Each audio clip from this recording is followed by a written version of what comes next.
खुलुमबाय लोगोफोर आंनि मोनसे गोदान भिडिअ नोंथांमोनखौ गासैखौबो बरायफिननाय जाबाय। नोंथांमोना माब्लाबा सानफेरदों नामा जों माखासे सिमफोरखौनो मा होननानै बुङो ओरैनो फैसा होबानो डकुमेन्ट्स मोनसे आधार कार्ड होबानो आजिखालि माखासे सिमफोर थारमाने दहननानै लानो हायो। नाथाय मोनसे ओरैबायदि सिटुएसन फैयोबा मा जानो हागौ नोंथाङा साननानै नायदोना जुदि सिम गंसे दहननायाव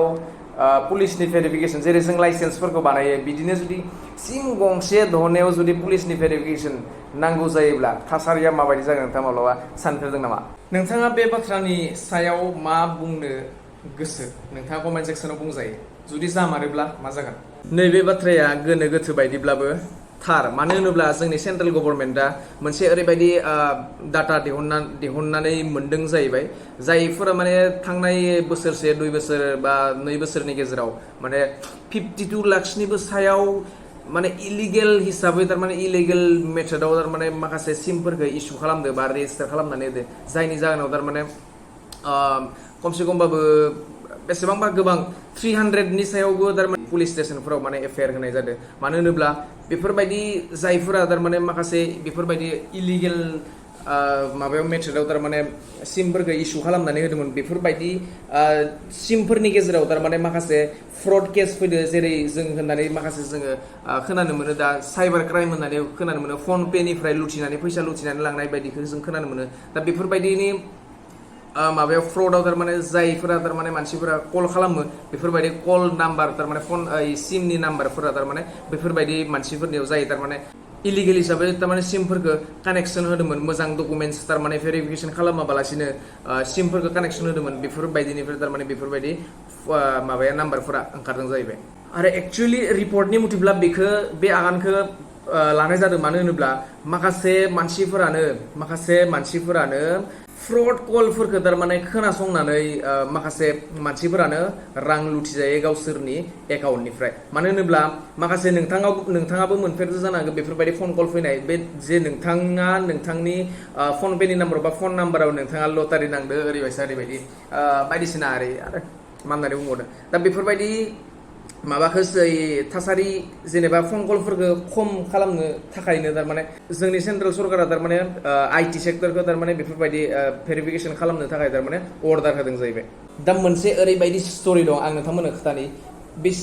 स्टरिखौ आङो माबायदि मानसिनि सोरनि आं लास्टाव खोथागोन। दा बै मानसिनि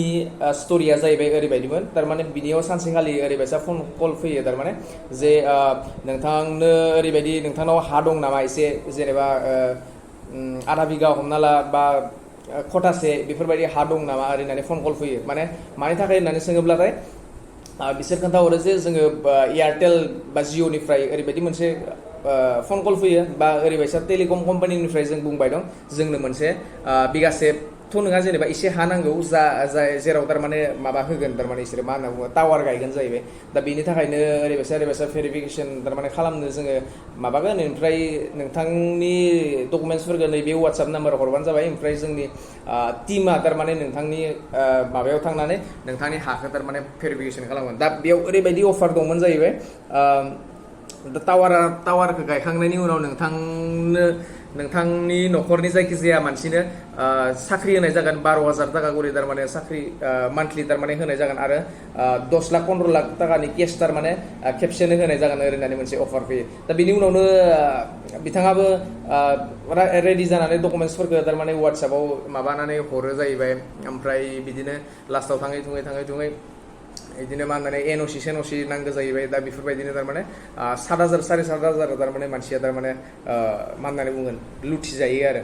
बेफोरबायदि। दा बे केसा बेलेग गुबुननि नङा आंनि जिनियावनो जादों। मानो होनबा साइबार क्राइम होननाया आजिखालि बेसेबांबा थारमाने गोबां बिबाङाव बारायगासिनो दं। दा नोंथांमोना वेब सिरिज नुदों जानो हागौ बा सोरबाफोर नायाखैबाथाय नायनानै ला मोजां बेसेबांबा नलेज मोनो। जामतारा होननाय मोनसे वेब सिरिज दं नोंथांमोना बेनिफ्राय बेसेबांबा थारमाने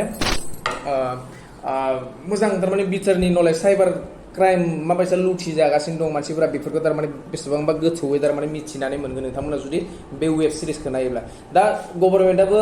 बेखौ आगानखौ लानाया मोजाङानो जादों। मानो होनोब्ला माखासे मानसिफोरा बेसेबांबा बिबाङाव बेसेबांबा रांफोरखौ थारमाने निजिनि एकाउन्टनिफ्राय थारमाने लुथिजागासिनो दं थगाय थसि थारमाने लुथिनानै लांजागासिनो दं। दा बेफोरबायदिखौ माखासे फोरा हमजायो माखासेखौनो हमनो हाया बा हमनो हानायखिनिखौबो नोंथाङा मा खालामनो दा बिनि थाखायथ' स्पेसिफिक थारमाने साजा थारमाने लिरनाय गैखाया नालाय दा मा होननानै बुंनो दा जोङो निजेनो थारमाने इखौ गभर्नमेन्टआ आइटि सेक्टरनो थारमाने होननायसै आरो ना बेफोरबायदि भेरिफिकेसनखौ खालाम जाहाथे थारमाने बेफोरबायदि फ्रडआ थारमाने जाया आरो इयुनाव मानसिफोरा जाहाथे थारमाने थगायजाया फैसा लुथिजाया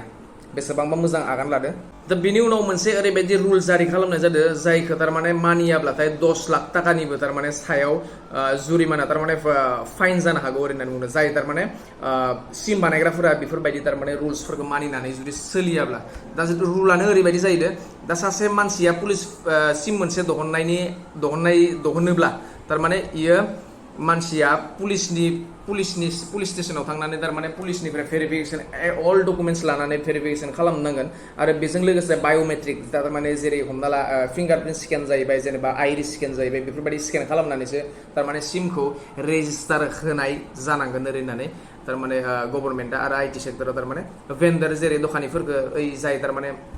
सिमफोर थारमाने बानायो बा सिम फानो दा बेफोरखौ थारमाने बेफोर बेसेबांबा स्ट्रिक्ट रुल खालामगोन होननानै खोनानो मोनदों आरो दा आरो माखासे बिजनेसमेनफोरा बा बिजनेस गोनां मानसिफोरा गेदेर बिजनेस मावग्रा मानसिफोरा माखासे सिमफोरखौ थारमाने बुरजायै माब्लाबा थारमाने कानेक्सन खालामनानै लायोमोन दा बेफोरबायदि थारमाने नियमफोरा बन्द जानायसै मानो होनब्ला मोनसे गभर्नमेन्टनि मथेब्ला मोनसे आइडियाव माने 9टाल' सिम थारमाने दिहुननो हागोन बेबो मोजां प्रपार एकदम मोजाङै थारमाने भेरिफिकेसन खालामनानैसो लानो हागोन ओरैनानै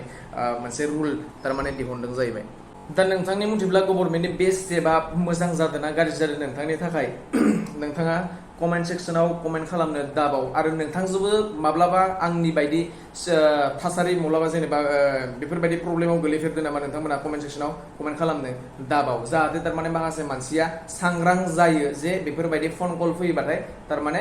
गोसोआव लाखिखा जे फ्रड एन्ड कल बा थगाय थुसि खालामग्रा मानसिफोरनि कल होननानै जाहाथे थारमाने मानसिफोरा सांग्रां जायो मानो होनोब्ला माखासे गेदेर बिजनेसमेनफोर बायदियानो बा साख्रियाला गेदेर बा मानसिफोरानो थारमाने दिनै फाखनाव गोलैनांगौ जादों दा बेफोरबायदि भिडिअसफोर बानायनाया जोंनि बा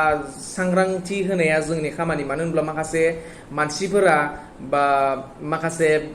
बोराय बा एसेमान बैसो जानाय माखासे मानसिफोरा थारमाने बेफोरखौ मिथिस्लाबा दा बेफोरबायदि मिथिस्लाबि मानसिनो जोङो इनफरमेसन होनाया जोंनि खामानि आरो जेसेबां हायो भिडिअखौ शेयार खालामनो दाबाव लोगोफोरनि गेजेराव आरो कमेन्ट खालामनो